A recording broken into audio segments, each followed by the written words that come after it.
Nuevamente martes, así que hola seres humanos, y como ya se nos hizo costumbre los martes, les voy a hablar un poquito sobre el tip que publiqué el día de ayer en mis redes sociales.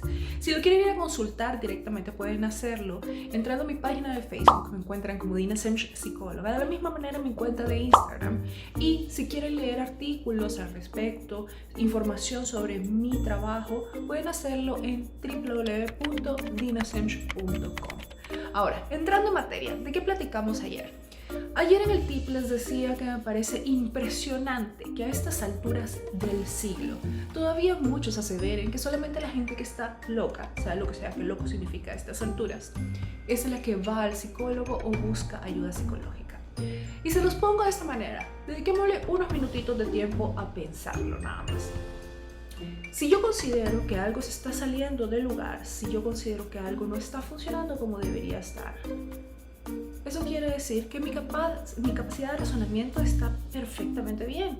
Y usualmente ese punto suele ser un síntoma de cordura. Así que no funciona así. No se trata de que el psicólogo sea un tema al que los locos recurren, como mucha gente piensa y todavía a la fecha asevera.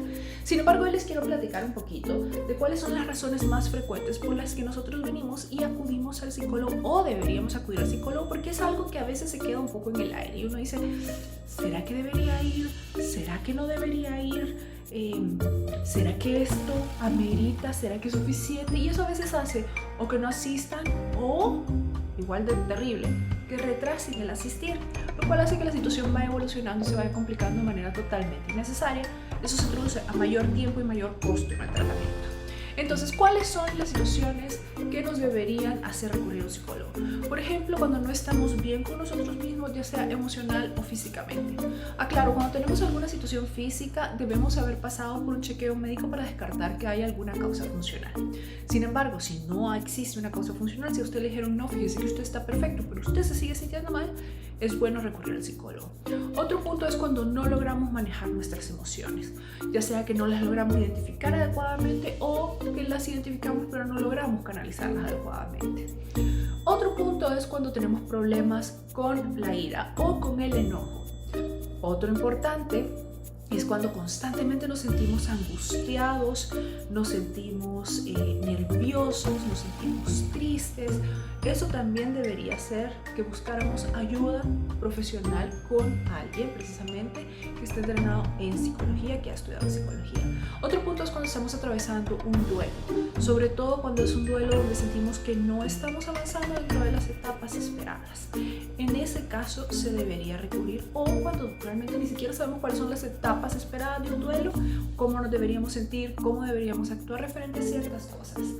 Entonces, esto son, por ejemplo, situaciones que nos pueden llevar. Creo que otra de las más comunes es cuando tenemos problemas, por ejemplo, con familia, con nuestros amigos, que nos damos cuenta que hemos pasado por estas situaciones en que nos estamos peleando con todo el mundo, nos decepcionamos de todo el mundo, y uno dice, bueno, no es posible, tal vez no son ellos, sino que soy yo.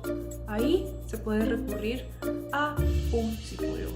Y no menos importante, pero quería dejarlo de último, cuando hemos sido víctimas de violencia o de algún evento que podemos considerar como traumático. No que los demás considerarían traumático, sino que para nosotros fue traumático. ¿Qué quiere decir esto? Que generó un impacto emocional negativo que nos marcó. Ese es un evento traumático y que de alguna manera seguimos reviviendo. En ese caso, se debería recurrir al psicólogo. La gente dice, bueno, pero entonces, ¿qué quiere decir? Que si yo no voy al psicólogo, entonces me voy a morir. No, hay mucha gente que aprende a vivir con todas estas cosas. El problema es que todas esas cosas tienen consecuencias en la vida cotidiana, en nuestras relaciones interpersonales, en nuestras relaciones de pareja, en nuestra calidad de vida. Muchas de ellas aún nos hacen generar terreno fértil para que ciertas enfermedades que van en contra de nuestra calidad de vida o aún que amenazan nuestra integridad física aparezcan. ¿A qué me refiero? Por ejemplo, la hipertensión, la diabetes, un montón de situaciones. En ese momento, digamos que cobran fuerza y nosotros nos volvemos mucho más vulnerables si no solucionamos estas situaciones. Y esa es parte de la gran importancia. Obviamente los psicólogos sí nos involucramos en el tratamiento de ciertas patologías que ya son enfermedades o trastornos mentales, pero no quiere decir que todo el mundo que acude a donde un psicólogo tenga un trastorno mental. Y si viene por eso, ¿cuál es el problema? Uno no va al médico cuando tiene alguna enfermedad. Bueno, en este caso, cuando hablamos de la mente, cuando hablamos de la conducta, de la percepción, del pensamiento, uno en vez de ir al médico, va al psicólogo. Sería absurdo que nos sentáramos a negar una enfermedad para no tener que ir al médico. Entonces es absurdo que nos neguemos a nosotros mismos la oportunidad de mejorar nuestra vida yendo también al psicólogo. Así que ya saben, esto no es de locos. Esto quiere decir que usted es capaz precisamente de razonar y buscar ayuda.